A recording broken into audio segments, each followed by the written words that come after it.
Nah, judul video singkat ini terdengar pesimistis buat sebagian orang, tetapi bagi sebagian yang lain mungkin realistis, tidak mengada-ada. Mari kita lihat sejenak bahwa di paruh kedua abad 20 ada dua negara, yang satu negara besar dan yang satu negara sangat besar, superpower. Keduanya lenyap dan hilang dari map atau peta dunia. Dua negara itu adalah Yugoslavia dan Uni Soviet. Yugoslavia itu negara terkuat di Eropa Timur dibandingkan dengan Hungaria, Cekoslowakia, Polandia, Bulgaria, dan lain-lain. Akhirnya Yugoslavia bubar dan lenyap dari peta dunia pada tahun 1992.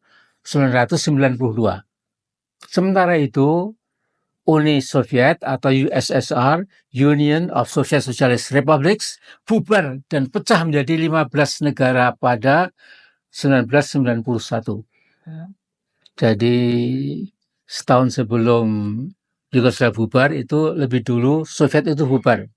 Jadi 15 negara, yakni Armenia, Azerbaijan, Belarus, Estonia, Georgia, Kazakhstan, Kyrgyzstan, Latvia, Lithuania, Moldova, Rusia, Tajikistan, Turkmenistan, Ukraina, dan Uzbekistan.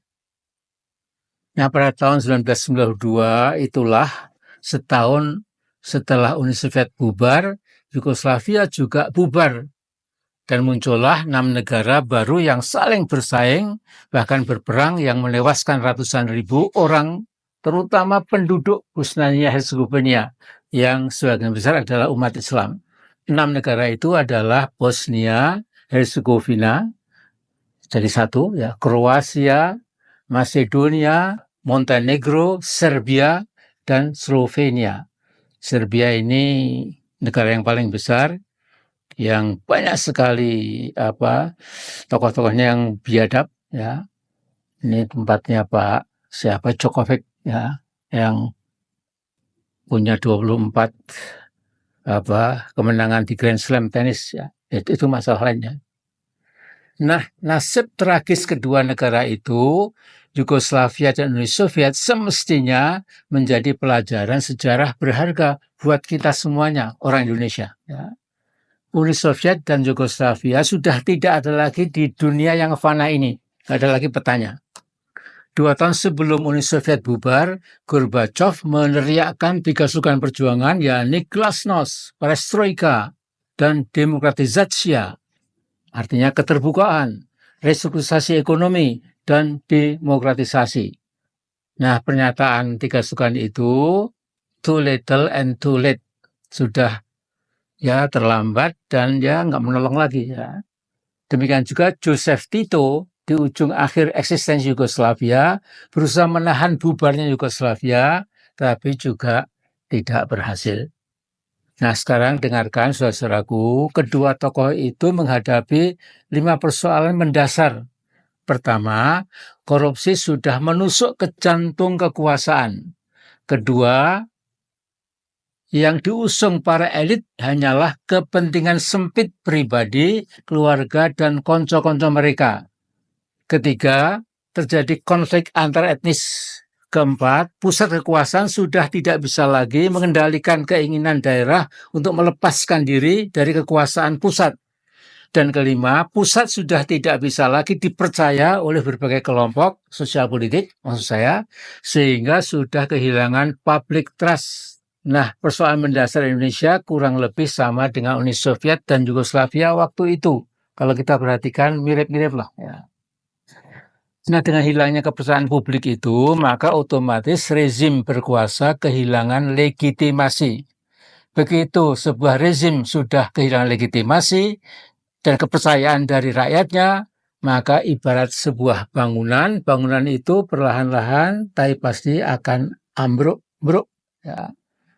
Nah, kekuatan-kekuatan politik di berbagai wilayah dan daerah melakukan gerakan sentrifugal, menjauhi pusat dan ingin merdeka. Sebuah negara bisa hilang lenyap dari peta gara-gara centrifugal forces itu yang emoh lagi menjadi bawaannya pusat. Nah, kita sekarang harus paham bahwa the past, the present, and the future, masa lalu, masa sekarang, dan masa depan Indonesia itu merupakan kesinambungan. Masa sekarang mengandung masa lalu, dan masa depan ditentukan oleh masa sekarang ini. Nah, sekarang perhatikan, sejak merdeka dan berdaulat, bangsa Indonesia sudah mengalami banyak pemberontakan. Antara lain pemberontakan PKI Madiun tahun 1948. Kemudian pemberontakan DITI di Jawa Barat pimpinan Kartosuwiryo. Kemudian pemberontakan RMS Republik Maluku Selatan pimpinan Sumukil. Ya. Kemudian ada dulu PRRI Permesta. Dan yang paling banyak menumpahkan darah dan nyawa adalah Gestapu PKI tahun 1965.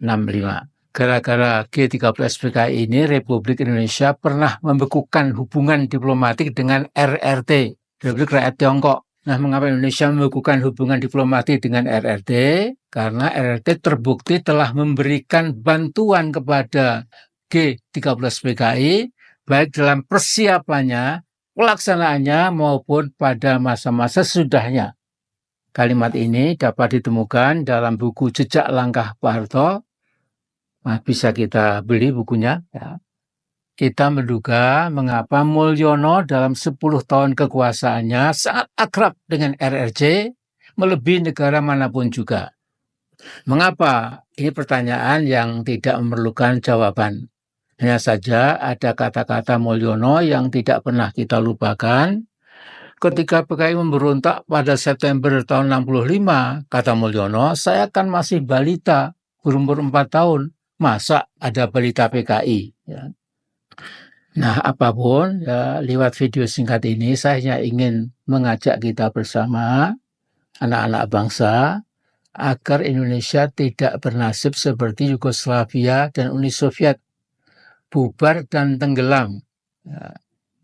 Apalagi sekarang adik-adik mahasiswa seluruh Indonesia yang dilokomotif oleh Badan Eksekutif Mahasiswa seluruh Indonesia, ya, ini jelas sekali sudah memotret Indonesia itu gelap.